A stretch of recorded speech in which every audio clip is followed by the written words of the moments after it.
Okay, good morning, everyone. Welcome to day 3 of session 2. We have a lot to get through, so we're going to jump right in with roll call. Okay, representing accrediting agencies, we have Ms. Jamie Ann Studley. Good morning. And her alternate, Dr. Laura Racer King. Good morning. Good morning. Representing civil rights organization and consumer advocacy organizations, we have Ms. Carolyn Fast. Good morning.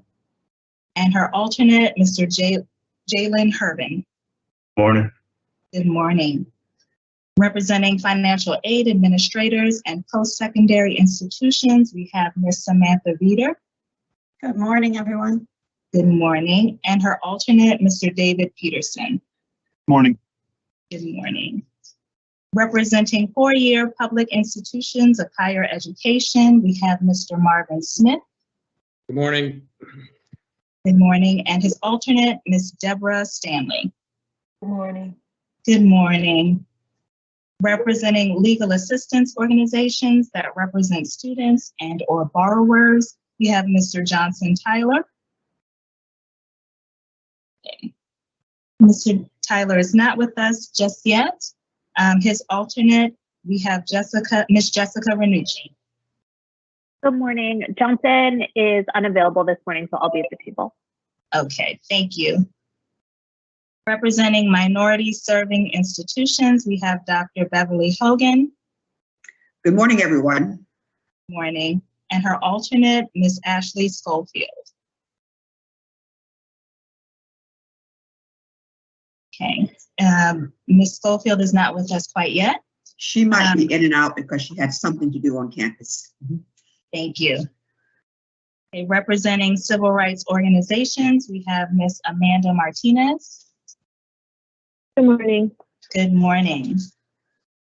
Okay, representing private nonprofit institutions of higher education, we have Ms. Kelly Perry. Good morning. Good morning. And her alternate, Mr. Emmanuel Guillory. Good morning. Good morning. Representing proprietary institutions of higher education. Okay, actually, let me skip that one for a second. Representing state attorneys generals, we have Mr. Adam Well. Good morning. This is Adam, my alternate Yale. She said she's going to be a few minutes late. Okay, thank you. Representing state higher education executive officers, state authorizing agencies and or state regulators of institutions of higher education and or loan servicers, we have Ms. Debbie Cochran. Good morning. Good morning. And her alternate, Mr. David Sakala.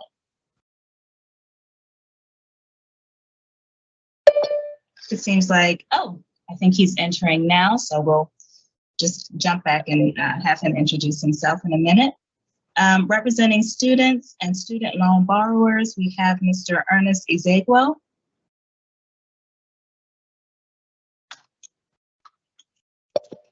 Seems Mr. Ezegwell is not with us quite yet, and his alternate, Mr. Carney King. Good morning. Good morning. Okay, representing 2-year public institutions, we have Will Durden, who is in for Dr. Kress, who will be joining us later today. Yes, good morning. Good morning. Representing U.S. military service members, veterans, and or groups representing them, we have Mr. Travis Hoare. Okay, I believe his alternate, Mr. Barmack Nassarian, is sitting in for him today. Is that correct? Good morning. Good Yes. morning. Okay. And I skipped one. Sorry about that. Representing proprietary institutions of higher education, we have Mr. Bradley Adams. I think Bradley will be joining us momentarily, and his alternate, Mr. Michael Lanuet. Good morning. Good morning. For our advisors, we have compliance auditor with experience auditing institutions that participate in the Title IV HCA programs, Mr. David McClintock. Morning, everyone. Good morning. And we have labor economist or an individual with expertise in policy research, accountability, and or analysis of higher education data, we have Dr. Adam Looney. It seems Dr. Looney is not with us quite yet. And for the department, we have from the Office of General Counsel, Steve Finley. Good morning. Good morning. And of course, our federal negotiator, Gregory Martin. Good morning. Good morning. Did I miss anyone who hasn't joined quite yet? Yeah, hi, it's David Socko. I'm here. Good morning. David and Ernest as well, both joined us. Excellent. Welcome. Okay, well, we have a full day, a jam-packed schedule. We have to be done with gainful employment by noon. And after lunch, we'll jump right into financial responsibilities. So I asked the committee to remember the protocols, 3 minutes for comments and comments that move the conversation forward.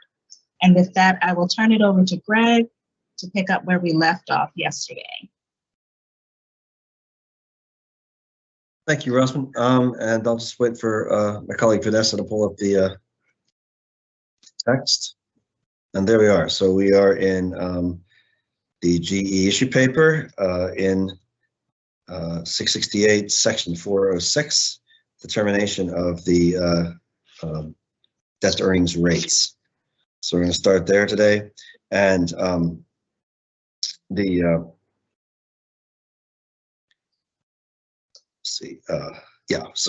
make sure we're in the right place, 406. And so here we have this section describes the determination of the program status based on debt to earnings rates.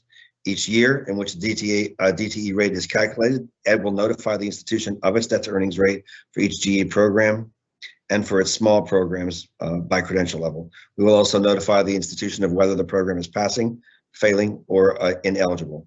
As previously noted, we are no longer including a zone period. We will also notify the institution if the program could become ineligible in the next award year and whether the institution is required to provide a student warning. So you see there just a few of the changes. The debt in A1, the debt to earnings rate for each GE program and for its small programs as determined under 668.44, which we discussed yesterday. And then in 2, you see the determination by the secretary of whether each program is passing, failing, or ineligible, as described in 668.403. So that is the entirety of section 406. So stop there, entertain comments at this point.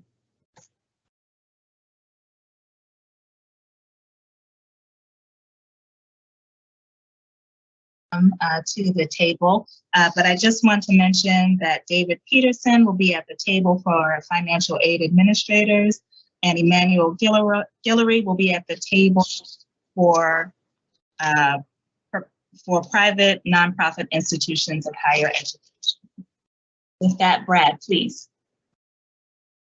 Yes, I missed the opening comments, Greg, but I just want to state for the record that I'm frustrated that the department and this committee is not offering enough time to take this GE issue paper seriously. The fact that the department issued its first red line on this issue 1 week ago, and we've had a total of 4 hours to negotiate the significance of this issue, and at best we'll get one more red line and another 4 hours to review in March is troubling. Why did the department choose to slam GE into the middle of these 6 other important issue papers when in the past 2 GE negotiations it created an entirely separate rulemaking committee for this important rule? The department's own Steve Finley said yesterday, the department does not have to justify or support why the department has significantly changed the previous 2014 GE rule. Greg admitted in his opening comments that the committee really didn't have enough time. The department also said a few things yesterday that I didn't appreciate, and several public commenters have asked if I'm sincere. If the department does not care about taking this negotiated rulemaking process seriously, which is required by a federal statute, then why are we even having this negotiation? That I can think of better uses for my time. I'm concerned that the department is rushing this process will open it up for more litigation. I, along with Emmanuel, would love to see the bad guys go out of business, but the difference is I want the bad ones to go out of business in all segments of higher education. and that no one can stand here and say they're not bad players in all segments of higher education today. You know, imagine being in my shoes at an institution that borrowed $10 million and spent 5 years to risk getting a low-cost doctorate in physical therapy program approved through a difficult programmatic accreditor like CAPTE. Then take that same figure and multiply it by 4 to get a doctorate in pharmacy, a doctorate in nursing with concentration in CRNA, a master's in PA approved through separate programmatic accreditors. If one of those programs comes back and fails, 1 year of GE, including a potential accidental calculation error, then it's going to leave hundreds of employees left without a job, millions of dollars invested in capital wasted, and students forced to go to more expensive nonprofit options. Now think what that'll be across the nation. The warnings being proposed in GE will end programs if they fail one time. The sad part is these rules eliminate quality investment in other higher education programs. I'm sure most people saw the Wall Street Journal article titled, "Some Professional Degrees Leave Students with High Debt but Without High Salaries," dated December 1, 2021. And the article says NYU tells students they should expect a total doctorate in dental program to cost $572,000, and that NYU educates nearly 10% of all the dentists in the United States. We looked at a dental program and invested $45 million into a dental program to get approved through CODA. And unfortunately, and we would only have to charge $250,000 for that program. We didn't go through that investment because of GE. And that hurts student options and increases student debts for others. I'm passionate about this issue because I care about students and all students. If this committee is serious about protecting students, we need more time to debate GE.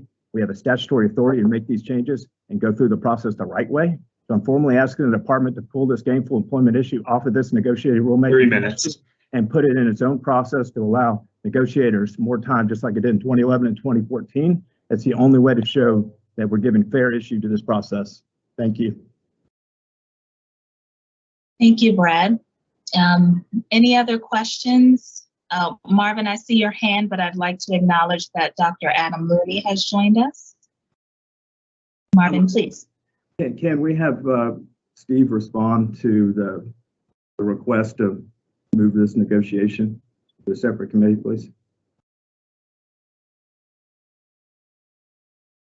Greg of the department, did you want to respond to? I'll respond to that, and Steve can add something if he wants. Obviously, it is part of this table. We have no plans to remove it as part of this table. I understand that there may be differences of opinion as to whether or not there is enough time devoted to this particular topic. I would do. Obviously we have a very full agenda, and GE is part of it. At this point, I do want to make every effort to get through GE. The suggestion that we remove it from this table is not one we've entertained so far.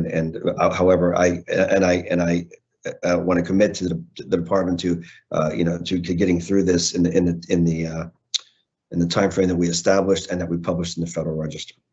However, I will take the comment back to leadership. At a minimum, we need another Thank week. you, Brad. And I also want to let Steve. I want to let Steve comment if he has anything additional to say. Yeah, Brad, thank you for the comment. I understand your frustration at the limited time compared to prior sessions on this. It's on the table for discussion. And when I said yesterday we wouldn't use this opportunity to explain the rationale for the proposals that are on the table, that doesn't mean they won't be explained as part of the formal rulemaking process. Right now, this is a chance to get feedback, and we appreciate the feedback you've provided and the feedback we're getting from others. And as Greg noted, your request will be discussed internally, and you'll get a reply. Thank you. Thank you, Steve. Marvin. Yeah, I wanted to talk a little bit about the small program rates. I think that a lot of the four-year publics are going to be subject to these small program rates because we have lots of certificate programs with very few student borrowers. So I'm curious about the level of detail that's going to come in these small program rates, because we're not going to know the income levels of like a dental hygiene certificate program versus a computer engineering drafting certificate program. They're all going to be lumped together, and we won't have any details on the differences in the income and debt of these students. So I'm just trying to figure out the value of what we're supposed to do with the small program rate. Or maybe I misunderstand the data that we will get. Well, you know, again, the theory, the reasoning behind it is to provide some informational, some detail about these programs that are too small to produce rates for, and there are a lot of them. So if we, in not doing this, we just simply let all of those go without any information being published about them. I do understand the concern that you're going to have. You could have programs that are different, put together by credential level, such as in the example you gave. And it is, and I point out again that there are no measures that rate does not key into any loss of eligibility or anything like that. It simply is informational. So our desire there was to produce some data for the public about the success of those programs. That makes sense. Thank you. Thank you, Marvin. Brad? Thank you. So in 668-406, I just want to point out, and it was briefly mentioned yesterday, but that the correction and appeals process from both the 2011 and 2014 rules have been completely removed. In the prior process, we got data on completers, and then we were able to review and had an opportunity to correct. Then the department issued the debt rates for those completers, and institutions got the opportunity to correct the data. And then they issued DE rates, and we got the opportunity to challenge the accuracy of those rates through alternative appeals processes. These necessary processes are absent from this current proposal. Corrected data, in turn, made for more accurate DE rates. We know how wrong the department got the data in the 2014 process. The department's failure to include these processes, like the omission of the alternative earnings appeal, represents a serious issue for institutions and increases the likelihood that DE rates will be inaccurate and misleading. This is even more important given the department has proposed eliminating the zone, and with the current proposed disclosure language that is in place, if you fail once, your program is more than likely finished. It would be terrible if a simple data error was not able to be challenged, ended up ending a successful program from being offered to students. Thank you. Other questions? I don't see any other. Brad, is your hand up again? It is. I have one other point in this section. I want to offer a thought of a safe harbor here. As a process for appealing the draft DE rates, we propose the department perform an alternative safe harbor DE rate calculation at the 8-digit OPEID level to any program at the 6 OPEID level that failed its DE rate. This would permit the department to assess and institutions to discriminate while a DE rate was calculated for a program across all locations and markets might be failing. The DE rate for programs in specific locations and markets may be passing. Critically, this would allow for successful programs to avoid becoming collateral damage, especially given the push to group programs together at the 4-digit zip code. Further calculations and related disclosures that are based on individual locations will be more meaningful to the students attending those locations and more accurately reflect the quality of instruction, operational costs, employer demand, and market characteristics of that student-specific campus. We highlight that because the department has already the ability to gather and calculate data at the 8-digit OPEID level, and there are no system limitations that should inhibit the efficient calculation of location-specific alternative rates. Thank you, Brad. You can submit that proposal to Cindy, and we'll pass it on to the department. Other questions? Okay, I don't see any other hands. Greg, are we okay to move on? Yeah, we could take a temperature check for 406 before we move on to 407.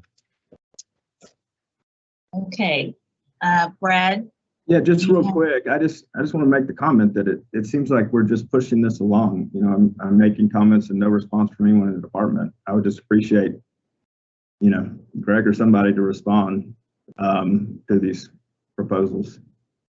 Well, we did address yesterday the department's reason for not including the earnings appeal. I don't have anything else to add to that, Brad, beyond what I said yesterday. So it doesn't do any good for you to be redundant of the reasoning I gave yesterday. Obviously, some people will not agree with that. I don't know that I can that my speaking to it again today will change that.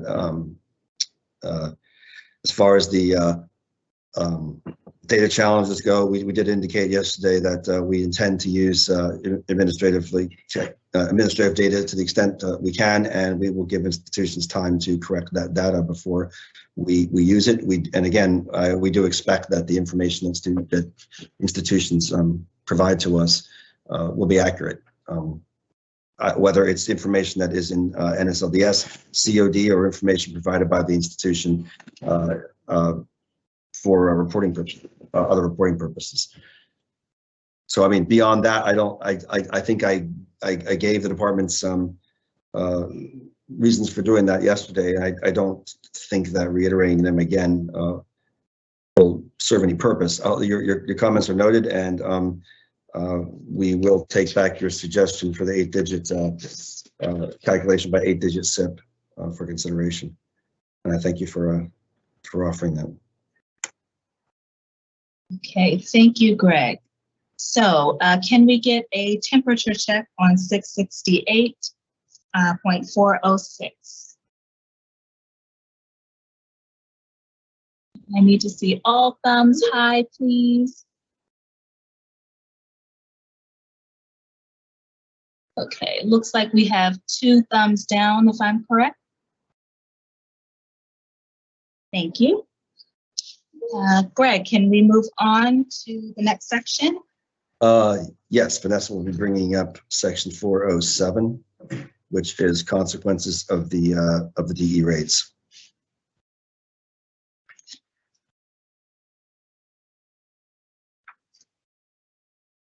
And talking about the changes here, this section outlined the consequences for failing DE rates, specifically if a program could become ineligible in the next year based on its debt to earnings rates.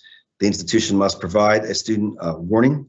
As we propose with in our disclosure requirements, the warning itself will be accessed through a Department of Education website, and this hopefully will remove some of the burden on institutions in monitoring the delivery of this warning.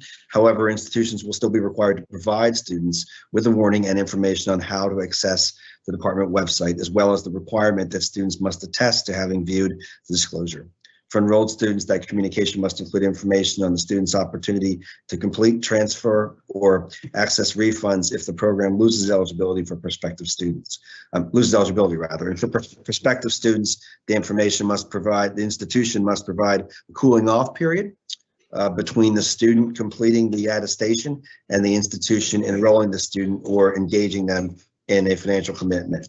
So you see that represented there in 2, content of the warning.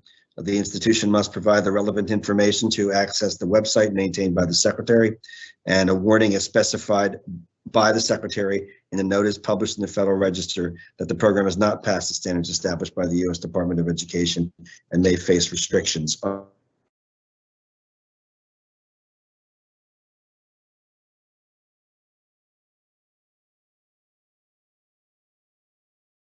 Like, I think you may have frozen. Is that just on my end? I heard you. Then let's move on to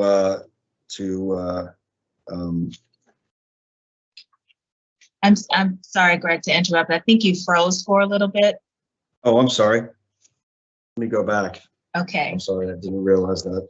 I didn't have anything indicating here that I had a bad connection, but is it okay now? Does the feed appear to be coming through? Yes. Okay, good. Sorry about that. It's just the vicissitudes of Zoom, I suppose. So we were discussing, discussing in 407 A2, the content of the student warning. And I just wanted to direct everybody's attention to the text there about the what the institution must provide, the relevant information to access the website maintained by the secretary. And then you see the warning as specified by the secretary in a notice that will be published in the Federal Register that the program has not passed the standards established by the Department of Education and may face restrictions on enrollment. And a statement that the student must attest to having seen the warning through the disclosure website established and maintained by the secretary. And then I want to move down to 5, delivery to prospective students. And you see here the website information reflected. An institution must provide the warning as required under paragraph 2 of this section to each prospective student or to each third party acting on behalf of the prospective student at the first contact about the program between the institution and the student, or third party acting on behalf of the student by hand delivering the warning and the relevant information to access the website maintained by the secretary. So there you see the website, the website referenced. Again, in B, sending the warning and the relevant information to access the website. And in C, providing warnings and the relevant information to access the website. And in C Romanet 2, an institution may not enroll or register or enter into financial commitment with the prospective student with respect to the program earlier than 3 business days after the student completes the attestation that was referenced previously. We can move down to B, restrictions. This section further clarifies that an institution may not disperse Title IV funds once ineligible, that they may not seek to reestablish the eligibility of a failing program that it discontinued for at least 3 years after the determination of eligibility, and that ineligible programs remain ineligible until they are otherwise reestablished in accordance with the timelines in these rules. And there you see it reflected in B, the ineligible program, except as provided in 66826, an institution may not disperse Title IV HEA funds to students enrolled in an ineligible program.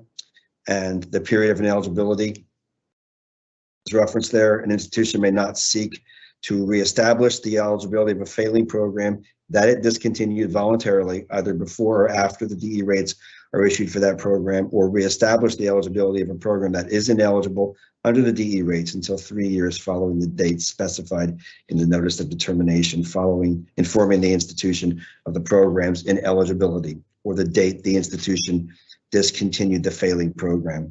And lastly, under 3, restoring eligibility, an ineligible program or failing program that an institution voluntarily discontinues remains ineligible until the institution establishes the eligibility of that program under 668-401C. So I'll stop there and entertain any comments or discussion. Thank you. We have Yael Shavit, who has joined us for State's Attorney General and who is up first. Thank you. You know, I appreciate, as I mentioned yesterday, I appreciate the importance of providing students and prospective students with information.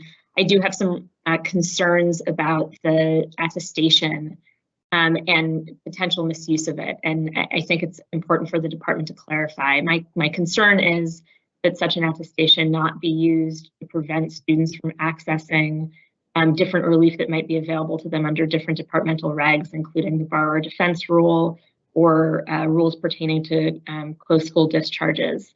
And I think this is something that the department should clarify, whether it's in the regulatory text itself or even just as part of the NPRM describing the purpose here. But I think it's critical that students not be barred from accessing relief in the event that they're ultimately entitled to it by virtue of having completed such an attestation. And I also do want to note that there, you know, despite I think the well-intentioned pieces of these provisions, including the cooling off period, there still remains very real opportunities for abuse here that I think are very hard for the department to actually get at, including a lack of access to whatever information is being provided by schools to students around the issue of the attestation and their responsibilities. And I think that's an important thing to keep in mind when the department considers, what submission of an attestation actually means. So this is an area where I think it's important for the department to make very clear that students are not going to lose rights by virtue of submitting an attestation. Thank you. Thank you. Will? Thank you. I don't think, I also say before we move on, it's not, the intention of the attestation is not to prejudice the student's access to any relief that he or she may be entitled to under any other provisions. It's the intent is to make certain people see it. That's our main goal here, and to the extent possible. I do concede that that's not always, there's no way to force somebody to absorb anything, but we're trying to make sure to the greatest extent possible that the students actually view it. And we've had problems with that in the past, trying to come up with a way of doing that. This is our best proposal now. I'll make some good points. We'll definitely take those back, and hopefully I can provide some clarity about how the how attesting to the warning plays into any of those other things. I appreciate that, and I think, again, I definitely understand and agree with where the department's motivation is here. I think my concern is twofold. One, that institutions in the midst of their own proceedings with the Department of Education may try to raise the student's submission of an attestation as either a defense in the context of a departmental proceeding to recoup funds following a borrower defense claim, but also that while I think I'm aligned with the department's views about this now, I can imagine a world where the department could take a different position in the future if it wasn't laid out clearly what the department was going to do here. But thank you.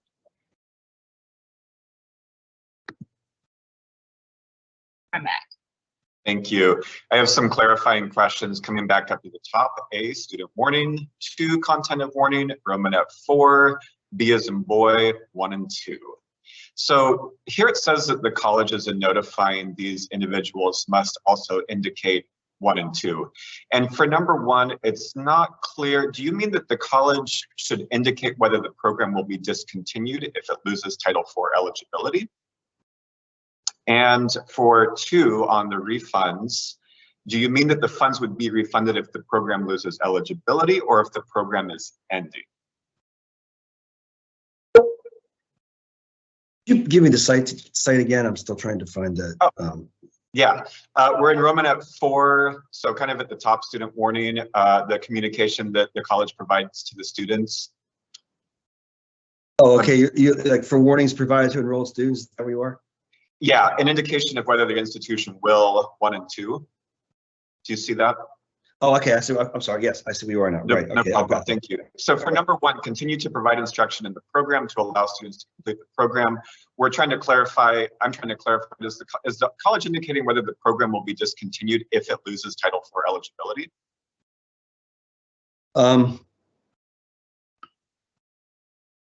Yes. A description of the. So let's go back to the under Romanet 4 there. Description of the academic financial options available to students to continue education in another program at the institution, including. And I think this would be whether the program loses eligibility as a result of the process or the school voluntarily discontinues the program. So it's this indication would the student be able to continue the program, and will the institution refund any of the tuition or fees required to pay to the institution on behalf of the students? So I mean, I think that could come from those circumstances could result from the actual loss of eligibility under the rule or the institution after the warning. After failing one year, voluntarily that's deciding, or rather I shouldn't say voluntarily, deciding at that point to discontinue the program. Okay, if I can follow up, I think we're just trying to clarify. We're not assuming that because the program loses eligibility that the program is ending, correct? I just want to make sure we're not making that assumption. No, because the program loses, the fact of the program loses eligibility doesn't mean that we don't control whether a school offers a program. We do have authority over whether it's eligible. Correct, yeah. So for number 2, do you mean that the funds would be refunded if the program loses eligibility or if the program is ended? That's a good question here. I think that they should inform. Well, I think we may have to put some clarifications around that, so I'll take that back. But thank you. But if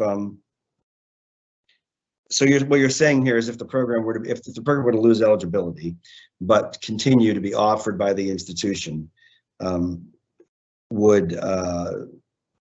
would the condition of any refund of tuition and fees be at that point? I believe we've written this and we've written this as with an eye toward the program ceasing to be offered. But I will take that back as far as what would occur if the program had lost eligibility, but the school continued to offer the program. Thank you. It's felt a little conflated as is, so we appreciate your attention to that.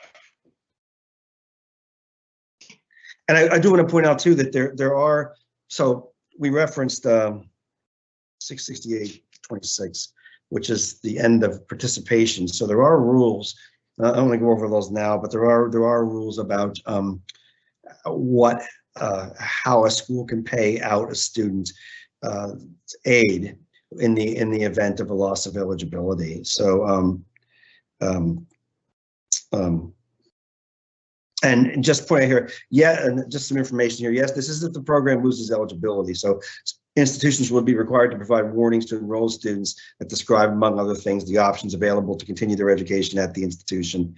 The regulations also provide that for a GE program that loses eligibility or any failing program that is discontinued by the institution, that the loss of eligibility is for 3 calendar years. So we do here mean specifically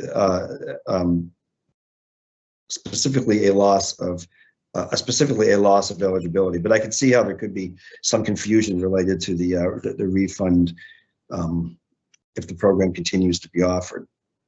But I do want to point out that we do have a mechanism in 26 for a school to pay out Title IV aid for the student in a current year before the student would no longer have access to that aid. But thank you. I will take it back, and perhaps we can have some more clarification there. Thank you. Thank you. We have Barmek next, but I wanted to acknowledge that Mr. Carney King is at the table for student loan and student loan borrowers. Okay, Barmek. Yes, I wanted to first echo Yael's concern. I appreciate the department doesn't intend to use the attestation against students, but it would be helpful to address that issue. The second topic I wanted to raise is the question of transfer and guidance with regard to transfer, any advice that the institution dispenses regarding transfer. The sending institution is in no position, unless it has ascertained that credits transfer, it is in no position to tell people whether credits will transfer or not. And more often than not, the typical advice is, sure you can, by which they mean, sure, you can try.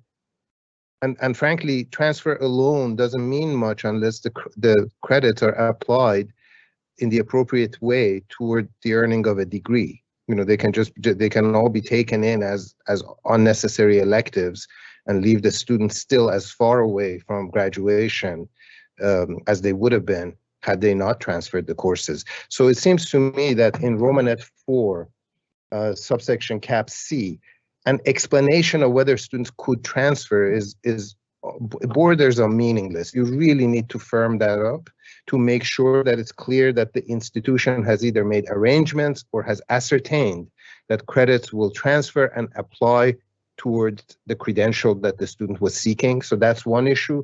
And the second one has to do with the final sort of phrase in subsection A under Romanet 4. I'm not quite clear. I do understand that institutions are in a position to ascertain whether credits earned in one program that may be losing eligibility could be used in another program under their control. But this final phrase, and the course credits would transfer in the event that program loses eligibility. Do you mean would transfer to another institution? Or are you still talking about transfer to another program at this? I just don't understand, because it seems to me to be redundant in both cases. You've already addressed whether they transfer within the institution from one program to another in subsection A, and you presumably are addressing the inter-institutional transfer in subsection C. I just wanted some clarification on that. Thank you. Yeah, Balmark. In A, description of the academic and financial options available to students to continue their education at the institution, and so that is an intra. I think I got that right. Institutional transfer there. So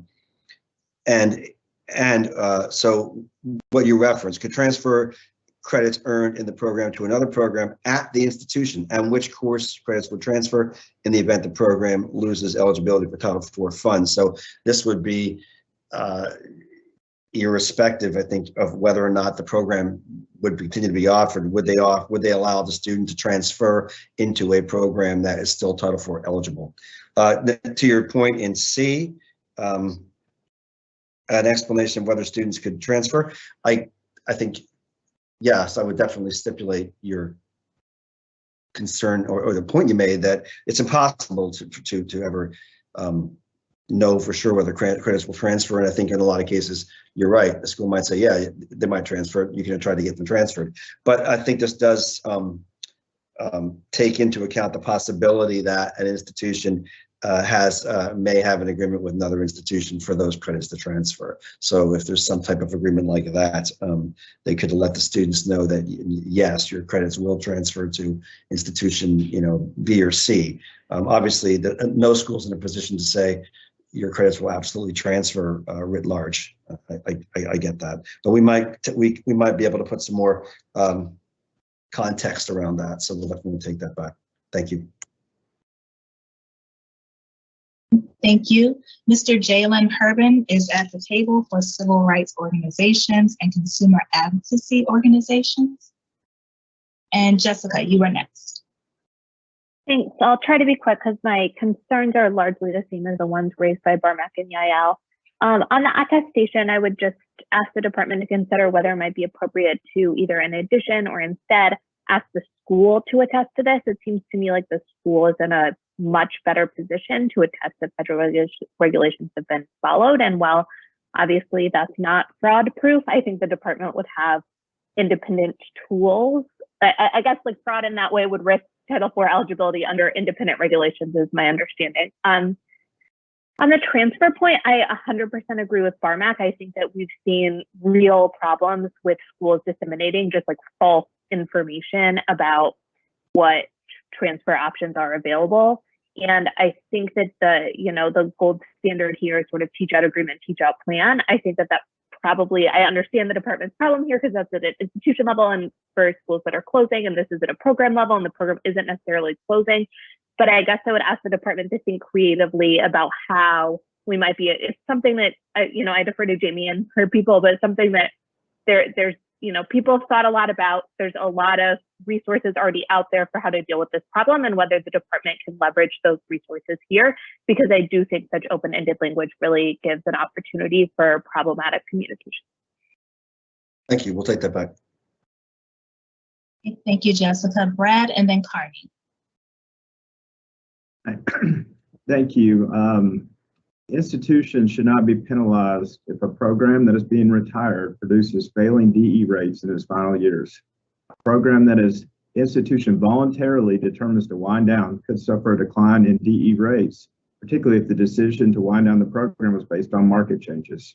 For example, if you're producing graduates for a rural hospital and that hospital closes due to market reasons outside of the institution's control, then the institution would be prevented from creating future similar programs within the 4-digit zip code with other hospitals or anyone else in any other market for 3 years, even if the new version is shorter, less expensive, and redesigned to be more attractive to employers.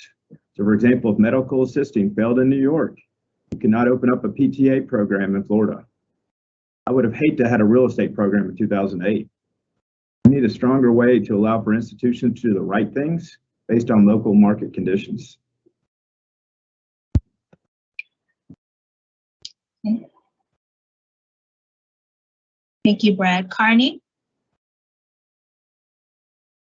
Yeah, I have just a couple of questions and comments. Forgive me, it's kind of early in California still, and I might not have had enough coffee, but I'm trying to see what the whole picture looks like once the ineligibility happens. Is it just referring to the website and then a separate statement that the students have to sign and like another document outlining what the secretary is asking for, or is it all kind of one giant piece? I'm just concerned that students are going to get buried in kind of the minutia of what's happening or don't know to check the Federal Register for bad actors when they're in school. So I just kind of want to clarify how that all works. Well, I would say here, look at it in the context of where we start with in A. These are the result of a student warning. So the idea here is that there has been a warning issued because the school has failed 1 year. So at that point, the potential exists for the program to fail in another year and lose eligibility. So this is about informing students of that potential outcome and letting them know what their options are, making certain that they've seen it, that they know that potential exists, and then and going from there. So that is what this section is about. At this point, with a warning, a school has not lost eligibility yet. So not a program, don't mean to say school, a program has not lost eligibility yet. And so we're not at that point, we're just at the point where you're informing students of what their options may be in that eventuality. Does that help? Yeah, and would anything be sent to like anyone that's like, would their parents also be notified if they're like the loan, if they're on the loan for the students? Or is it just on the student? It's just a student. This is a student. This is a warning for students and prospective students. So there would be some, at this point, some obligation on the student to, I guess, to apprise a parent of that.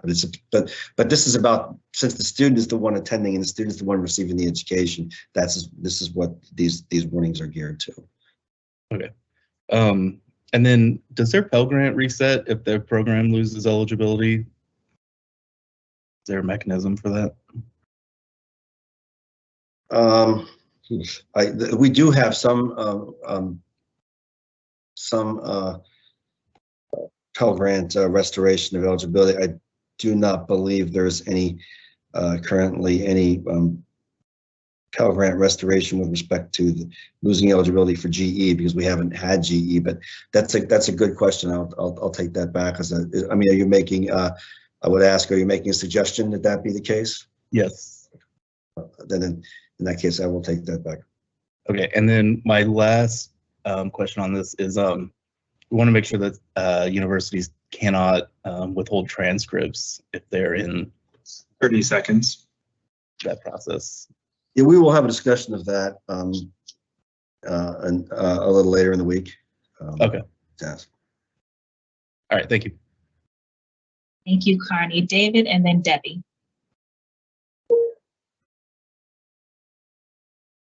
Yeah, I guess my question involves the attestation of the student. My concern is, from a program standpoint, am I able to give that student aid if we haven't received any notification from the department that they've seen the warning? Are we able to register them or continue them enrollment? I kind of agree with the earlier statement. It should be probably something that we as an institution assume responsibility for, not the department. I feel like you're really going to be slowing the process down for some of these students to continue on if that's what their goal is to do. That's the only comment I had.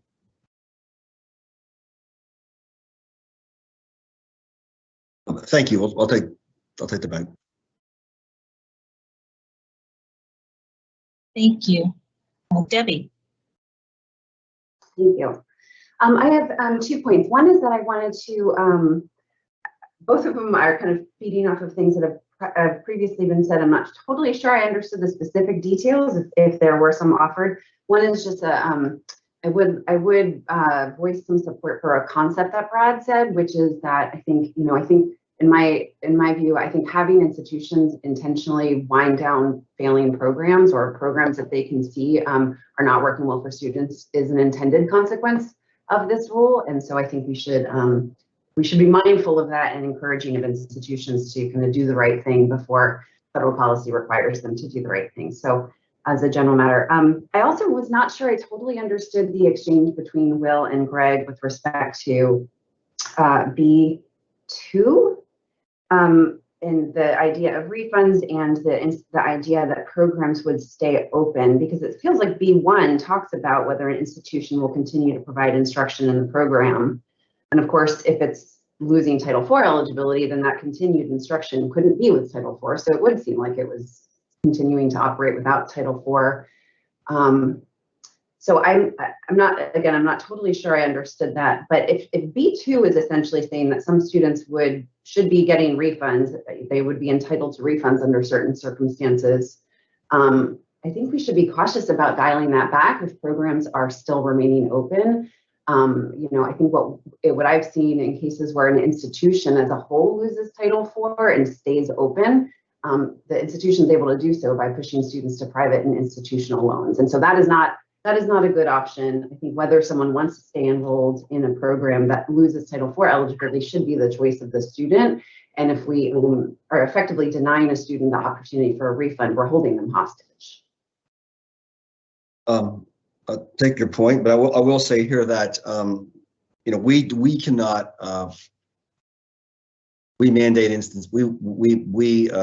when an institution has to do a return of Title IV funds calculation. That's when a student withdraws or is expelled or otherwise leaves a program in the middle of a period of enrollment, which probably would not be the case here. But if a school ceased to operate a program in the middle of a period of enrollment, then there would be a return of Title IV funds calculation necessary for their Title IV funds. This is a refund, so this has to do with a refund of tuition and fees, other required charges. We cannot compel an institution to provide a refund for students. Not talking about R2T4 now, a refund. So what we're talking about in this regulation is simply, if you note in B, an indication of whether the institution will. So we're not in any way mandating an institution to do so, but just as information to students as whether, I think there is always the possibility that yes, with the loss of Title IV funds, that the institution could continue to operate the program. I don't know how often that would happen, that they would operate this program without benefit of Title IV funds. So I think in most cases, you're probably going to have a program which is not going to be operating anymore. And that's where this regulation is coming from. So though we cannot mandate that the institution offer a refund to students, we can mandate whether they will, that they indicate to the student at least whether or not they're going to continue to program instruction. They might want to teach out the students in that program, and then if they're going to, I think what 2 is saying is if they're going to close it and students will no longer be able to be in the program, will they get that refund of tuition? So it's about information being provided to the student, not a mandate from the department that these things be done, except to the extent that they have to indicate it. That helps. Thank you, Greg and Debbie. We have Carolyn Fast, who has rejoined us at the table for civil rights organizations and consumer advocacy organizations. And we also have Mr. Ernest Izwego, who has joined us at the table for student and student loan borrowers. Brad.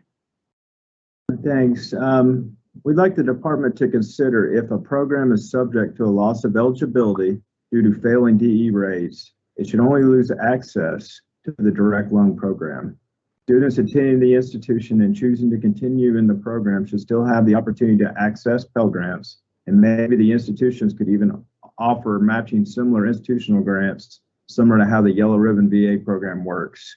I don't think it's fair to students to lose their access to Pell by continuing in programs they choose to. And I would appreciate comment on that and just the overall comment on closing a program due to market conditions and excluding that from the provision. I can take back both of those suggestions, Brad. It's not what we proposed here, and I don't have the authority to just say, yes, we would accept that or not. I'll definitely take those back and discuss it with leadership. I get your point about the wind down of the program, but I do want to point out that the consequences for students remain, whether or not it's the result of the department, or whether it's not failing the DE rates, or whether the school chooses to wind down the program. So I do want to point that out, but I will definitely take back the suggestion about the Pell Grant and the other one about the program wind down. Yeah, and just to finalize that comment, senior leadership at the department previously discussed bifurcating sanctions based on the purpose of the Title IV program. So we think there may be merit in doing this with Pell, considering this is GE and this is part of the rate in the debt to earning metric. Thank you. We will definitely discuss that. Thank you, Brad. Emmanuel. So I had a question for the department. So Greg, I just wanted some clarification. From my understanding and reading of this, with these warnings, this would happen after one failed DE rate. Is that correct? That is correct. Okay. Correct. Okay. So a program would fail once and then could not fail the next year, but because they failed once, then they issue these warnings to students, which would freak a student out. I mean, if I was a student, I would be freaked out to see this warning, like, oh my gosh, this program, failed this rate and I need to get out of it. But then the next year, the program passes and the program continues to pass. But then yet the student has altered their life, went to a new program, just out of fear that something is going on and this program actually is doing a good job. And, this is not a bad actor program, and so my concern just comes around to the idea of, yanking the students around. Yes, we want to protect the students. We want to make sure they're in good programs, 100%. And we want to make sure they're not in the bad actor programs. But what about those programs that aren't the bad actors, but, something happens in the market, like a pandemic or something, and there are just unfortunate events surrounding that with the earnings data and that sort of thing. And so therefore this program doesn't receive the best rate for that year. I'm concerned about obviously we want to warn students, we want to be transparent with information and data. I'm not saying we don't want to do that. We do want to do that. I just get concerned about those programs that have a slip up for some reason for 1 year and then they're good, but then the student freaks out and then makes all these changes and it disrupts their post-secondary higher education, career. So. Thank you. Thank you. Yael. I just want to say, I think students are certainly able to take circumstances into consideration when they're thinking about and processing the information that they need to make informed choices for their lives. These rates are not arbitrary, they're indicia. Whether or not, they're indicators of a problem that can be corrected or a problem that will persist is certainly not a reason to deprive students of the information that's necessary. And Emmanuel, you say that you're all for transparency. Transparency is providing students with this information, the ability to make their own informed choices. I think there's just absolutely no justification for keeping any of this type of information secret. And I also want to note that this regulation is not just about weeding out bad actors. It's also about weeding out schools that, for whatever reason, aren't able to provide gainful employment, even though they would like to and intended to. And students need to be able to have preview into what may be coming down the line. If that means that some students decide that their level of risk aversion is such that they want to transfer, that is their prerogative to do it. And I think there's just absolutely no justification for depriving them of that information. Thank you. Ernest. Yeah, I'll keep my comments pretty brief because I think I agree completely with everything Elle just said. I would also, I'm curious as to the number of institutions that are kind of actually failing, or programs, I should say, that are actually failing this DE standard for 1 year and then coming back and maintaining strong presence. As my colleague and my share my seat, Carney said in the chat, speaking as one of the only students on this committee, say I'm far less concerned about the collateral damage of being jerked around a little bit in what seems like a relatively rare instance when a program fails this metric once and then recovers, compared to what can happen when quite frankly, the metric is correct and shows that a program is not necessarily keeping up with its commitment to make sure its students are gainfully employed after graduation. Thank you. Thank you, Ernest. Emmanuel. I just wanted to add to my comments that when I think of these career programs, and I'm talking about programs that are at our institutions, at private nonprofit institutions, or publics or whatever. I'm not talking about for-profit institutions per se. I think about institutions that enroll a large number of low-income students and low-income students of color, who we want to make sure they have access to a post-secondary degree. We want to make sure that it's quality, and we don't want them to be, preyed on or anything like that. But they happen to, they take a chance on students to make sure they have access and make sure they can get that degree to then help them live their American dream, however they want to do that. And because of unfortunate discrimination that has happened in our country, which would require them to come from low wealth families, which means they have to borrow more because they don't have the money to lean on to help pay for living expenses to attend their post-secondary degree. They go to a program that would be considered a gainful employment program, because that's what we're talking about. Those types of programs, for whatever reason they choose to go to that program. And they attend an institution that has a great mission and that is not trying to prey on students at all, but want to give them an opportunity to be successful. And then they go into the labor market and they experience discrimination in the labor market, not because they're not intelligent and smart and hardworking, but because they're just faced with challenges because of the color of their skin, unfortunately. Then those programs at those institutions that would likely enroll a large number of low-income students of color would likely not have the best DE rates, only because those students who are low wealth are taking on more debt because they need to. And then when they get into the labor market with their earnings, it's not on par or equal with their peers necessarily. That's not a fault of the program per se, that's a fault of the history of what has happened in this country. But I agree with the comments that my colleague Ernest made yesterday, is that we definitely don't want programs that prey on these various types of students that I'm talking about to exist. We don't want that. I don't want that. I'm not advocating for that. I'm just trying to keep in mind, I just want to make sure that we are holistically, thinking about all the types of career programs out there at many different types of institutions that are the good actors. So I just wanted to add that point. Thank you. Thank you. Amanda.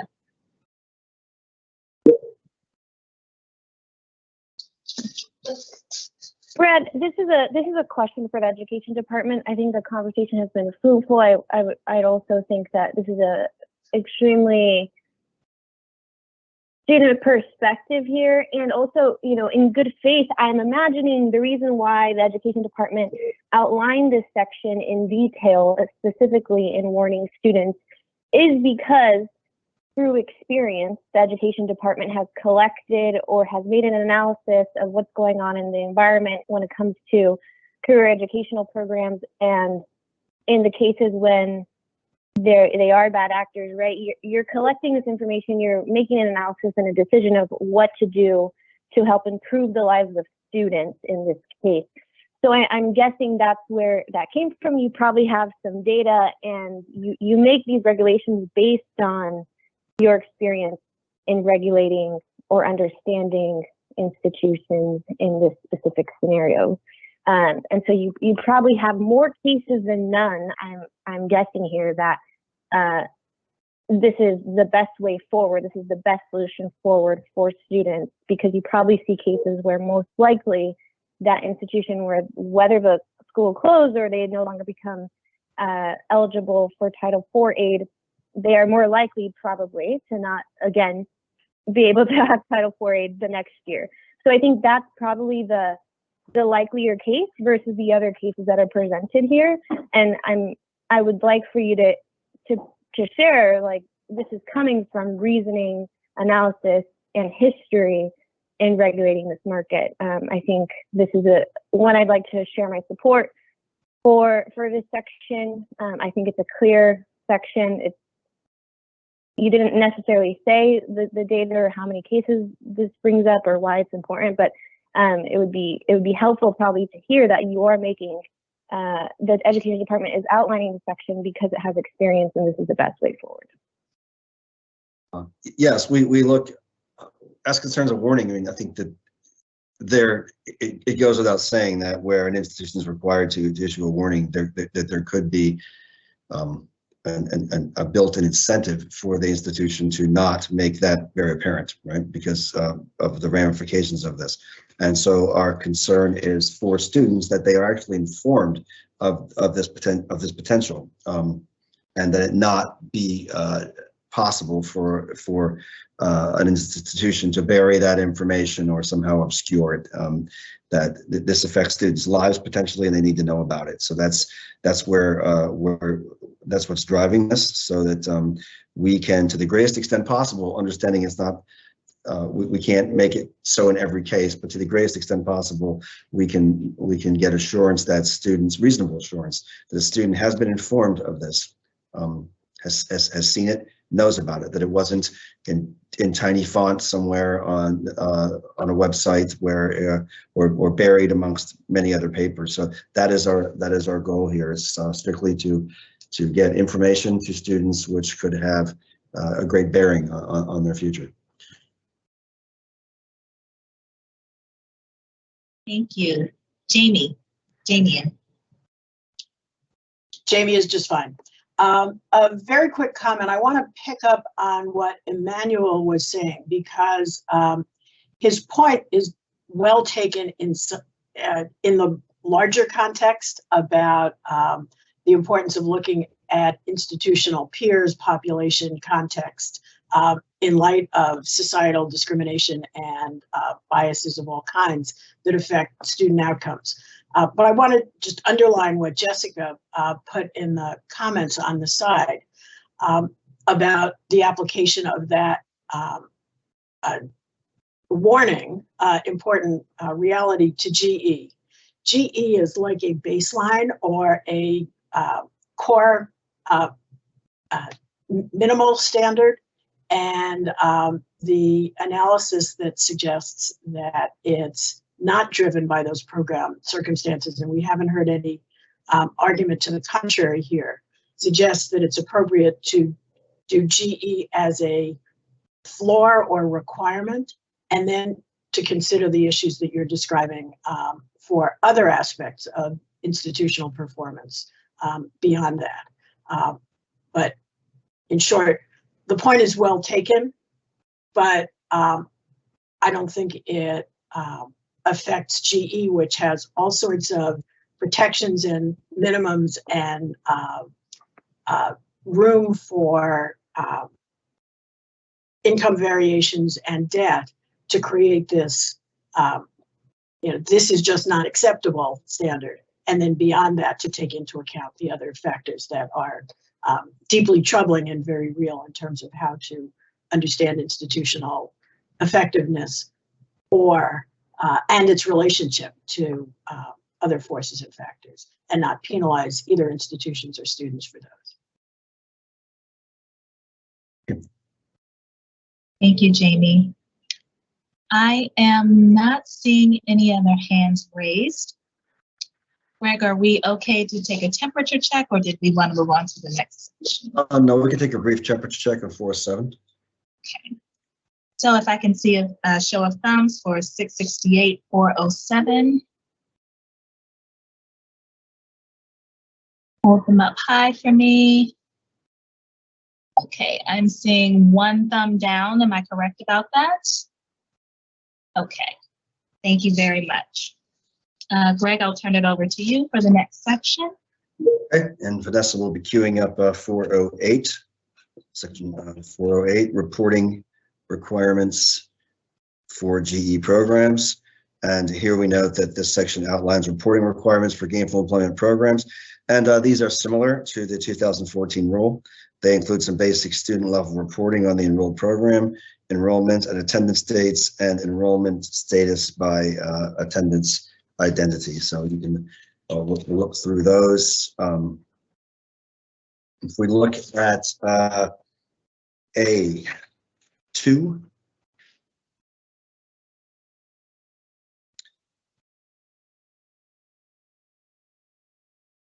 for students who completed or withdrew from the program, the institution is required to report when the student left the school, their total private and institutional loan debt, and the total amount of tuition and fees assessed for books, supplies, and equipment allowed for the student. This will allow the department to create completer lists to include the non-Title IV debt in the debt to earnings rate and to do the cap of debt levels at tuition fees and books and supplies. So just wanted to point out that we have included that. And in moving down to B, this section outlines the reporting date requirements and requires the institution to explain why it might fail to meet any of the reporting deadlines. So as you can see, those are outlined there. The institution must report information required in A1 and 2 of this section no later than July 31, following the date the regulations take effect for the 2nd through the 7th award years prior to that date. And then we also have it for medical and dental programs that allow a residency. That's July 31st, following the date the regulations take effect through the 2nd through the 8th award year prior to those dates. And that is it for reporting. So they can open up the table for any comments or discussion on 408.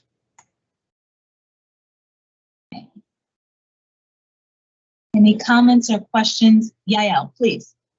Very quick comment, consistent with a comment I made yesterday, that any reporting requirements about institutional debt should make sure to either cross-reference in a way that makes clear that ISAs and the like are included, or explicitly states it as well here. Thank you. Thank you. Will. Thank you. I'm finding my spot again here to make sure that I can show you what I'm looking at. So 408, I think we've got B2 for any award year. So this is about an institution must report the information required for any award year if an institution fails to provide all or some of the information required. Wondered if we get any clarification on the institution must provide to the secretary an explanation acceptable to the secretary of why the institution failed to comply with any of the reporting requirements. So that's a question of clarification there at the end of that section. And then just back to a comment on any retroactive reporting and the burden that creates, administrative burden for institutions, and hoping for some type of a safe harbor provision or something a little bit more specific about how institutions can work with that. Thank you. Yeah, for the in looking at B2, where you referenced that a reason acceptable to the secretary of why the institution failed to comply, there could be extenuating circumstances why an institution could not comply with that requirement. There could have been, there could have been a flood at the institution or something, or a fire, or there could be some reasonable circumstance that made it impossible for the school to submit that information. So we just want to account for that possibility. And of course, there is some subjectivity involved there. I think that's necessarily so. So the department would determine whether or not that reason was acceptable. I forgot your other point. I'm sorry. You made one more point. It's just a point on the retroactive reporting. And Oh, yes. of the, Retroactivity. As I've said, the department is making every effort that we can to use to calculate rates through administrative data that we've got. And, you know, primarily what we have from institutions, it comes from COD and SLDS, but there are obviously some things we cannot get. So there is going to be some burden associated with that. We have yet to flesh all the details of that out, but it is a good point, and I'll take that back, and we certainly want to provide more information and detail on that. We look forward to that. Thank you. Thank you. Debbie.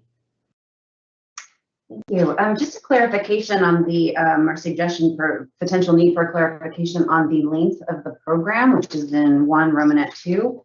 I think when we saw the prior iteration of the GE rule, at least with respect to the disclosures, what we saw a number of institutions doing was dividing out their programs by different lengths. It would say a master's program you can do the 12-month or the 24-month, and the only difference being one was a half-time enrollment and one was full-time enrollment.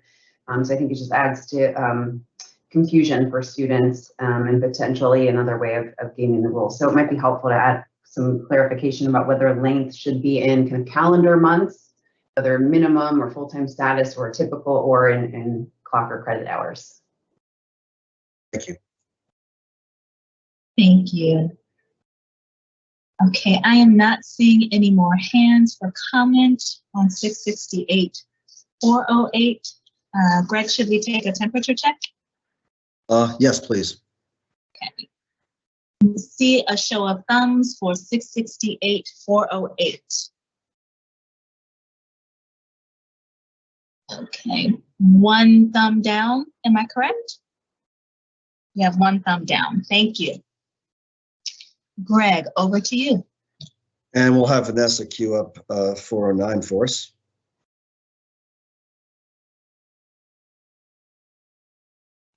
And here you see 409 supplementary performance measures.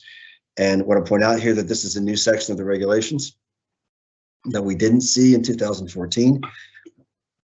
While we believe it is very important to regularly assess program level eligibility based on debt to earnings rates, those rates are not reflective of all the potentially problematic outcomes at an institution. We have therefore proposed to add this requirement across all institutions, that certain data elements be reviewed and may be considered during recertification and or prior to issuing new or updated program participation agreements. And these elements include withdrawal rates. The debt to earnings rates consider the outcomes only of graduates of the institution. At schools with very high dropout rates, especially, this may not be reflective of all problematic outcomes that students experience.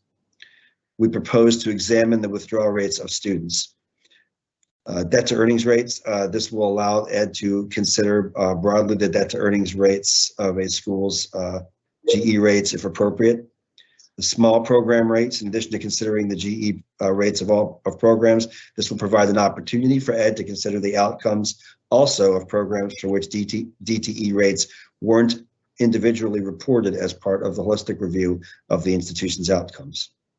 Instructional, advertising, and administrative expenses. This information can provide valuable insights into the priorities of the institution and a potential misallocation of resources to address other problematic outcomes. And job placement rates. If states or accreditors are requiring institutions to report placement rates, we will examine what those rates look like. We recognize this information may be limited, of limited utility to students rather, depending on the methodology that is used, but we believe it is essential for regulators, including the department, to be aware of how such information is being reported. So you can see there in section 409, turn over, take a look at that. That new section where we are asking for withdrawal rate, debt to earnings. We're looking at small program rates, instructional advertising, job placement as again as a holistic, take a holistic view of the institution's participation. And this is hold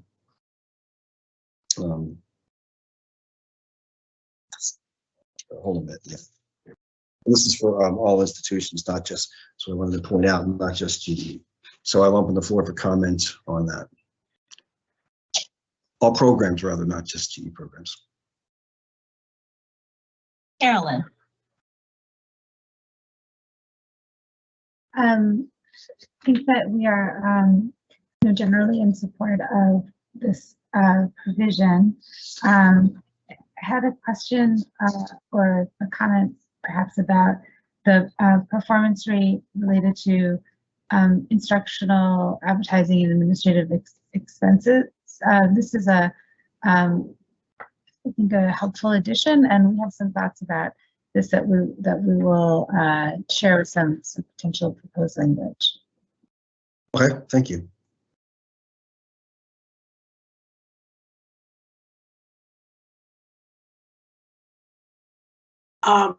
Yes, I'd be interested in knowing whether the department has these now, whether you've got the data to compile all of these, or whether that would require additional reporting, and whether something like the number 4, instructional, advertising, and administrative, are whether there are accepted or standard accounting definitions for those that would allow for calculation and comparability.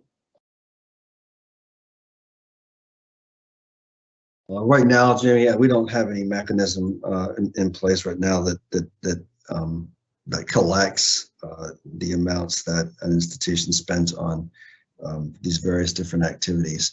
And thank you for the comment, and I'll go back and get some more clarification on that. I'm not aware of any accounting standards that apply specifically to this, although I'm not an accountant, so I'll have to check with our people who are and get more clarification on that.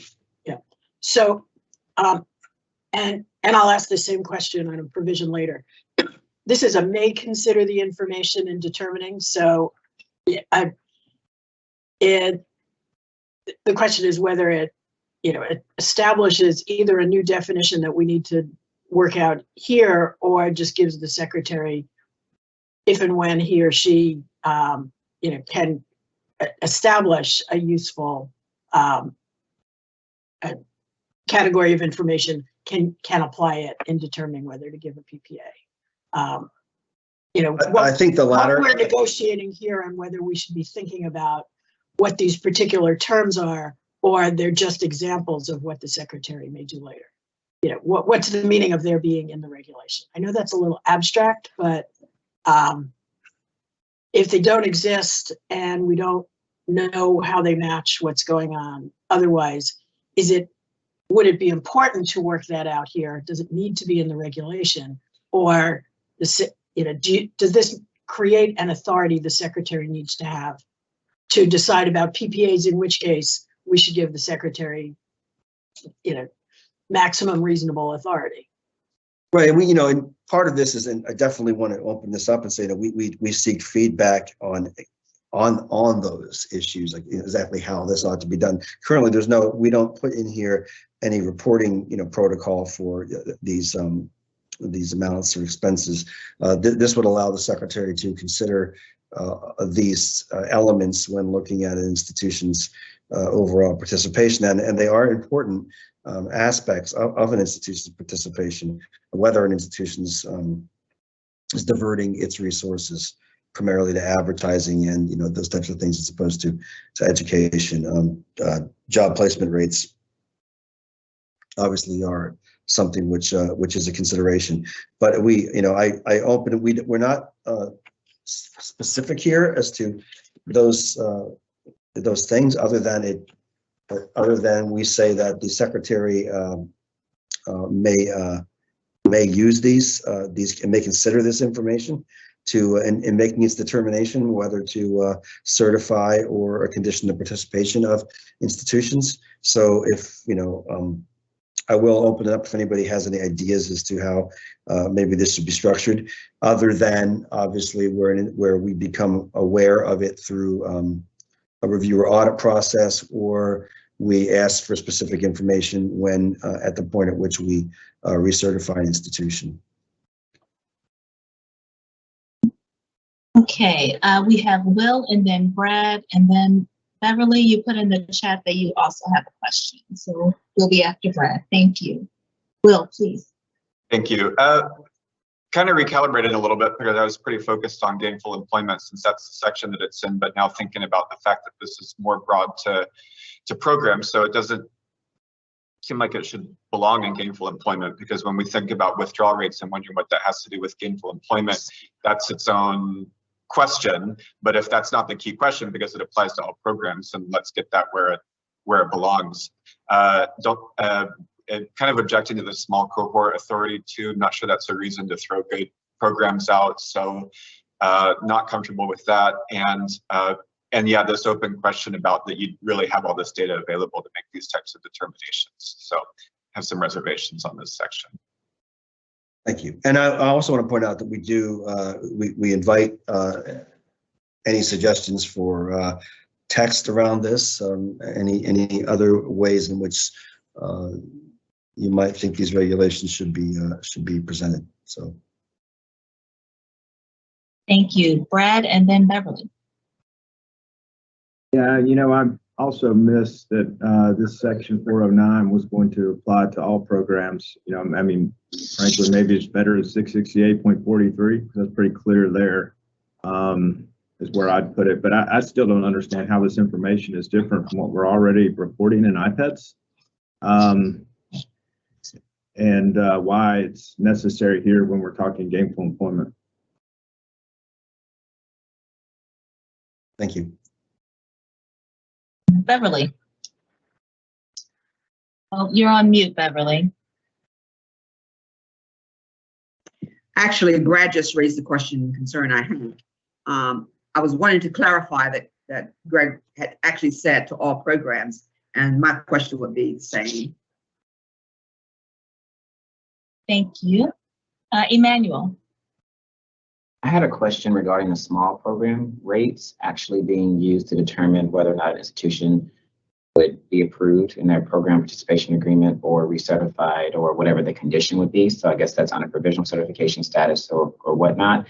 So is it the intent of the department to actually then use the small program rates, I mean, as it states here, to actually determine whether or not, I mean, how would that be weighted? And I ask because before, when we talked about the small program rates, we talked about them not having an impact on their DE rate calculations, even though the DE rates would be calculated for these small programs. And I had mentioned earlier with moving to the 4 SIP versus the 6, when you want to capture all the programs and you're doing it by doing small program rates.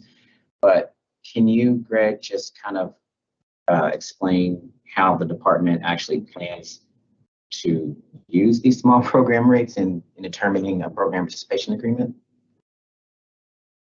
Well, it's a tool that the department can, you know, one aspect that the department can consider when looking at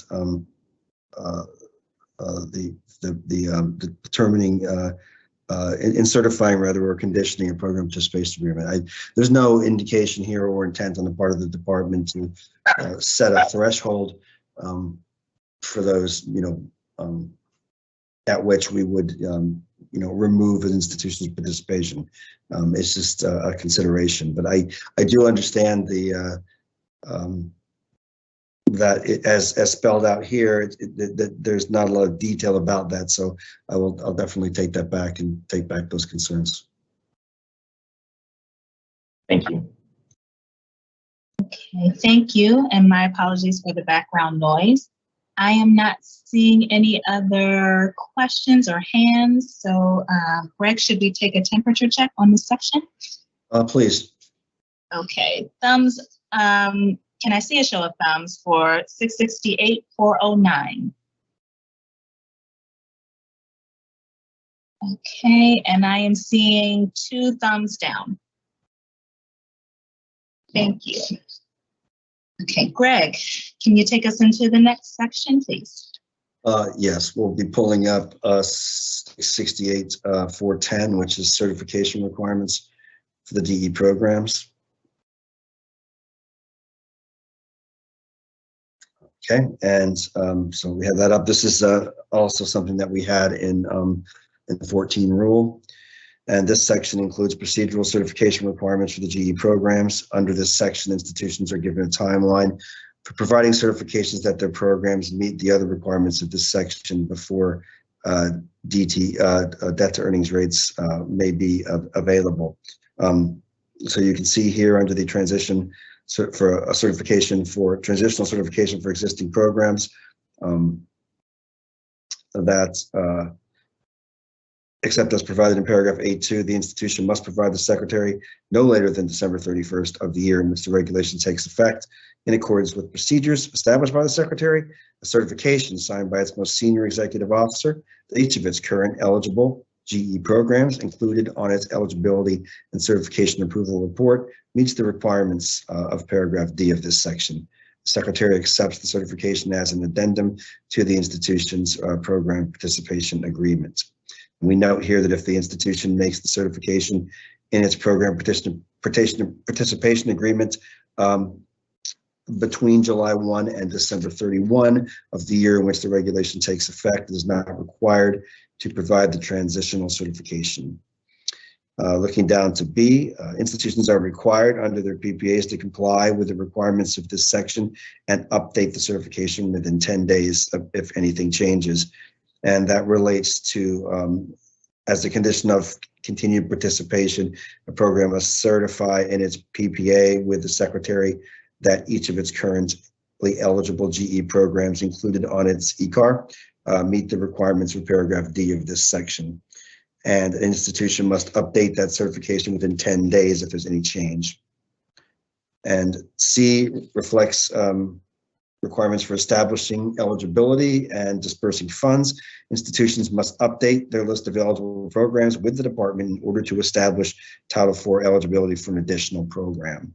They may not include on that list any program that is substantially similar to a failing program that the school has discontinued or has become ineligible. And in D, finally, the certifications themselves include assuring that each GE program is approved by a recognizing creditor or included in the institutional accreditation of the school, or that it is approved by a recognized state agency. So you can see that reflected in D. An institution certifies for each eligible program included on its eligibility and certification approval report at the time and in the form specified in this section that each eligible GE program it offers is approved by a recognized accrediting agency or otherwise included in the institution's accreditation by its recognized accreditation agency. Or if it's a public post-secondary vocational institution, the program is approved by a recognized state agency. And I'll leave it there and open the floor for comments on discussion on certification requirements. Thank you, Greg and Vanessa. Comments, questions for the department?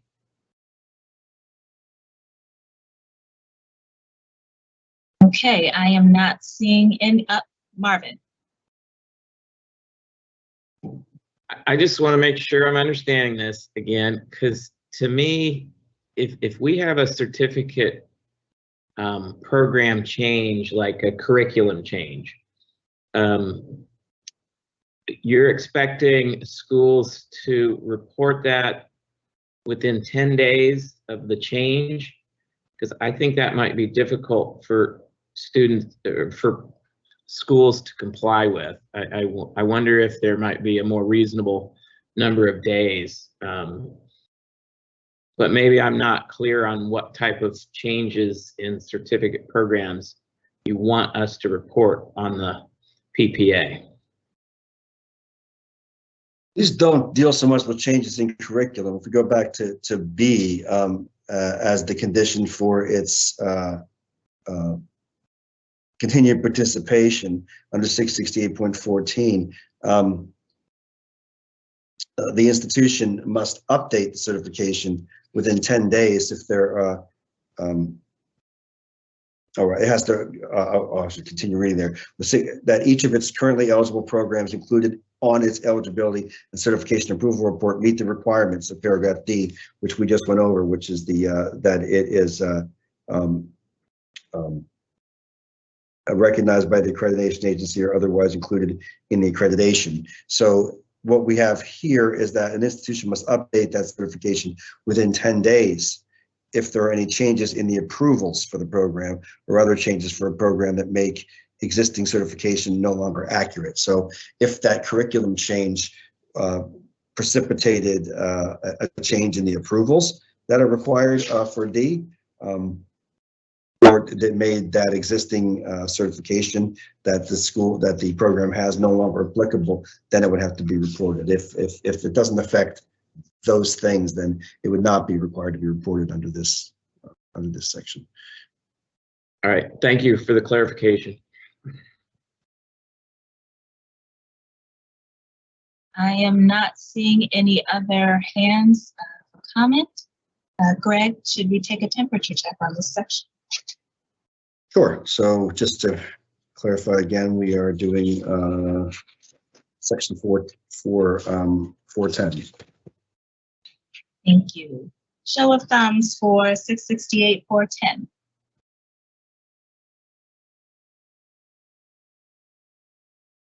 Okay. I am not seeing any thumbs down. Thank you. Thank you. And Greg, I'm back to you for our next section. Thank you, Vanessa. Vanessa will be pulling up 668.43, institutional and programmatic information. And here we have added a requirement that all institutions provide information as determined by the secretary that will allow prospective and enrolled students to seek critical information about their programs, which may include any of the following items: the occupation for which the program is preparing students, completion and withdrawal rates for the program, the length of the program, enrollment in the program, repayment rates for students or graduates of the program, the cost of tuition, fees, books and supplies and equipment, the share of students in the program who take student loans, the median loan debt for students or graduates, the median earnings of students in the program, programmatic accreditation information if applicable, any of the supplementary performance measures we defined above, and a link to the College Navigator or similar federal website. So you can see that reflected here in the on the disclosure website. The institution must provide such information as the secretary will prescribe through a Federal Register notice for the disclosure to prospective and enrolled students through a website established and maintained by the secretary. The secretary will conduct consumer testing to inform the design of the website, and the secretary may include on the website, among other disclosures, the things that we just reported. So many of these, I just want to point out that, for instance, in 2, as reported to or calculated by the secretary, the program's completion rate for full-time and less than full-time students and the program's withdrawal rates. And some of these things are calculated by the secretary. For instance, the loan repayment rate would be calculated by the secretary as well. So, and just to point out that these would be indicated through the publication of a Federal Register. I'm going to go on down to 2. We talk about program web pages. We've also clarified that the information to access the department's website must be prominently posted on certain pages of the institution's website, and that the information to access the website must be provided to prospective students before they enroll. And that's reflected here where we talk about program web pages. The institution must provide a link and any needed information to access the website maintained by the secretary on any web page containing academic costs, financial aid, or admissions information about the program. And the secretary may require the institution to modify a web page if the information is not sufficiently prominently or readily accessible, clear, or displayed in a conspicuous manner. And then there's the direct distribution to prospective students, where the institution must provide the relevant information to access the website maintained by the secretary to any prospective student as defined in 668.402 or any third party acting on behalf of the student. So with that, I'll turn it over for discussion on 668.43. Okay, Jamie and then Brad. Any of you who attended or remember any of the 80 meetings I conducted on the new idea of the college scorecard knows that I favor increased disclosure to students of the best possible information. These are consequential, complicated, and sometimes even mysterious decisions. And it's understandable that the department wants to build on that scorecard and other disclosure framework to help students make these important decisions. And I would add, help drive institutions who see this information to improve themselves. And it's as important that institutions use it to meet a higher bar and realize what others are able to do when it's better than what they're doing, as that students get the information. I have the same question about this one. I won't belabor it, and maybe the lawyers can help with this. Does the secretary need this provision to have the authority to do this? Is it a new data collection requirement in the first sentence, saying that institutions must provide? Would they not have to provide it now if iPads, for example, included it? That's one question. The may and the among make me wonder whether that's needed here. So first, is sentence D1 a new authority for the department to require information from institutions? Let me pull out two specifics, and this partly goes to the question of whether we need to be designing the specific elements here, or whether that's something the department will do in the NPRM and over time as data possibilities grow. But there are two that I think create a great deal of mischief, and I can come back to them specifically if you want to break them down. What is a program for this purpose? I'll pick on Marvin here. Is UCLA's entire undergraduate bachelor's program a program in these terms? Is its history major or its chemistry major a program? That has substantial consequences. The whole issue of the primary occupation that this program prepares people for is a subject that we should discuss at length. Is it the department's observation from history about what chemistry majors do? Would it be the same for UCLA chemistry majors and majors from a neighboring institution with a chemistry program or not? Is it based on actual history by school choice? There's a lot to be done here, and we don't want to force people into tracks or ruts in the road that don't fit the educational component, especially if people are doing fine, if there aren't concerns about whether they're meeting the measures. And second, I would like to return to this one as well.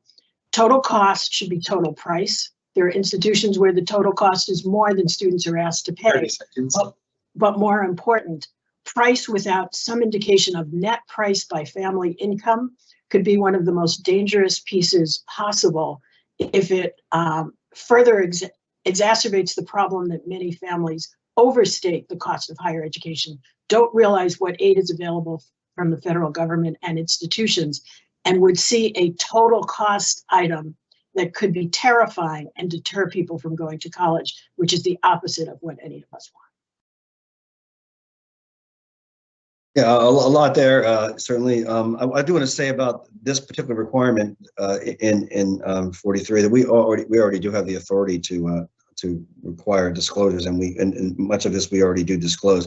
This has to do with the website that we're planning to have, the disclosure website we want to build, to have a place where students are referred to have the disclosures displayed in a way that we think will make it clear to them. So and I just go back to up to the top of D again and reference the disclosure website. This is what this specifically refers to.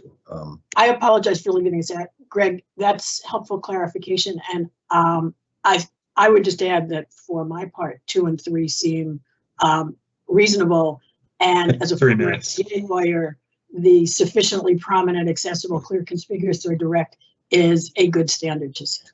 Thank you. I've been looking at websites lately, and the differences are striking, as many of us, I'm sure, have seen.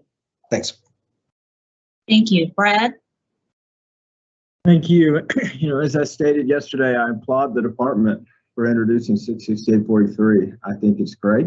I think any disclosure as it relates to gainful employment is important, and I love that this applies to all students. I am curious, you know, you've got in 8 and 9, I believe Romanet 8 and 9, you're requesting the median loan debt of students who completed the program, and you're requesting the median earning of students who complete the program. It should be very easy and be very important to students to just do the same calculation as in gainful employment. I don't understand why that would be a big ask, and I don't see why anybody would not support additional disclosures for students.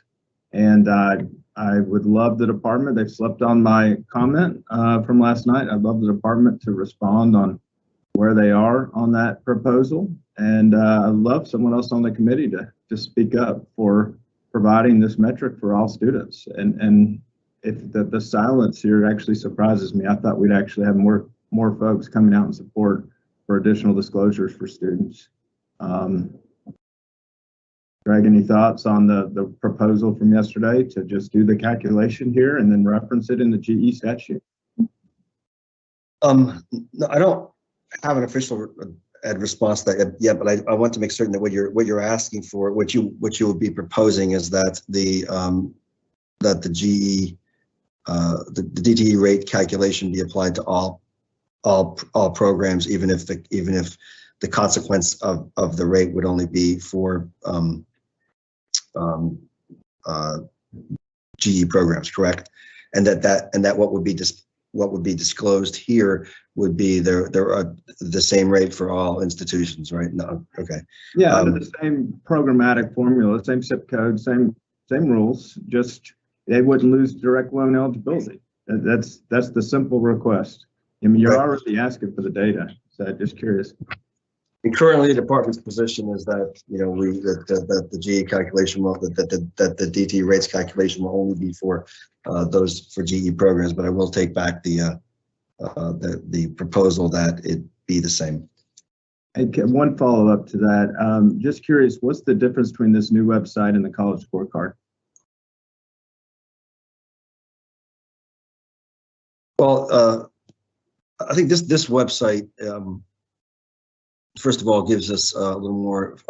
I think it's a little broader with what we can put on it than the way the college scorecard is built. We can remember this website will also be used for warnings, so it provides us with an actual disclosure. The college scorecard, of course, does disclose a lot of information about programs, but this is specific for a specific place for the department to ensure that these disclosures are presented in a specific manner. And again, we're also using it for warnings that have to be given to the student. Well, again, just to close, Secretary Cardona and others in Congress, even through this College Transparency Act bill, are pushing for more transparency. So I appreciate the department doing this. I think the debt to earnings calculation would be an excellent addition to this website, and it would be beneficial for all students to be able to receive that information when looking at programs across industries at a zip code basis. And again, I would love someone else on the committee to speak up for all students.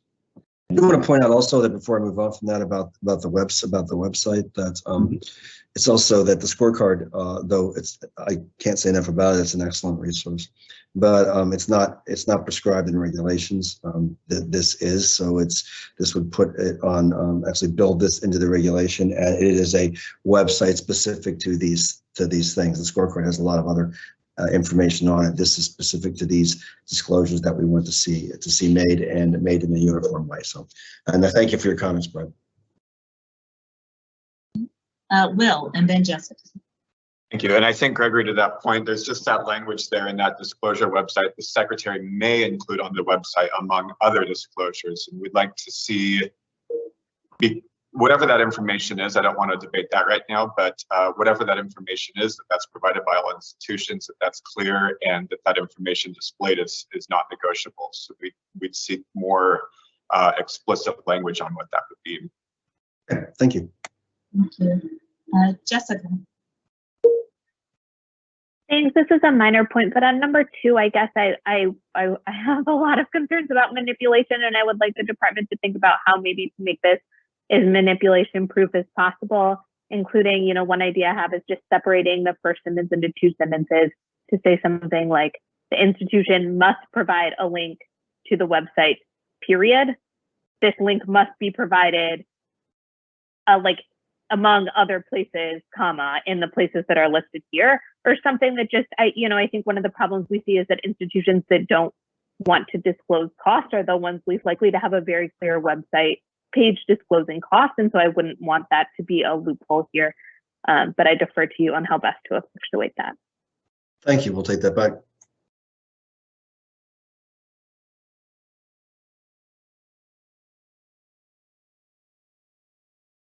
Yes, so Greg, you said something there that I would just want to clarify here. You said the department would not calculate DE rates for all programs, and I know I think you meant for eligibility purposes, but I'm just curious on, you mentioned you want to take that comment back to the department, but just curious on why that would be difficult here to do. Well, I don't know how, as far as the difficulty would be, it's the applicability that I think is at issue. And I mean, I have the comment. I will I'll take it back and discuss it. I'm not at this point. I don't know if I can speak to that in any other way. I can ask. I'll ask Steve if he has anything further he wants to say about it from the part of the department. Yeah, we'll definitely take it back for discussion. Thank you. Barmack. Just very briefly, I applaud the department for including this provision. I do think providing more accurate information to students is going to be very helpful. And to whatever extent it has the authority, and to whatever extent it can collect the information without imposing undue burden on institutions, I think more disclosures are always better. So I think this is certainly worthy of support. Thank you. Thank you, Emmanuel. I want to say that I agree with my comment, or with the comments that my colleague Barmack just made, and also with what my colleague Will made, just making sure the language among other disclosures that we, if it's possible, have a better sense of what those other disclosures are. But definitely parents and students and families should definitely know and be privy to all this information. So thanks. Thank you. Thank you, Emmanuel. Okay, I am not seeing any other hands for comment to the department. Greg, should we take a temperature check on 668.43? Yes, please. Okay, show of thumbs, please, for 668.43. Okay, I am seeing one thumb down and two thumbs down. Okay, 2 thumbs down. Thank you. And Ross, Okay. I made a comment on my thumbs down. Okay, Brad. Thank you. I just wanted to tell the committee that that I completely support this metric, and I'm only thumbs down based on the comment from Greg saying that the DE rate would not be calculated here in the metric, but everything else associated with it, I'm completely fine with and would fully support on the go forward. Thank you. Will, did you also want to comment on your thumbs down? Nothing. Okay, thank you. Well, that concludes issue paper 3, gainful employment. One more thing before we move on. I do want to bring people's attention to the last page here where we have additional accounting metrics for consideration. These are not reflected in any of the regulations, but I do want to, in the brief time we have left before lunch, introduce these because I think it is important and I don't want anybody to miss this. On the last page of your issue paper for gainful employment. We talk about the accountability metrics for consideration. And can you pull that up, Vanessa?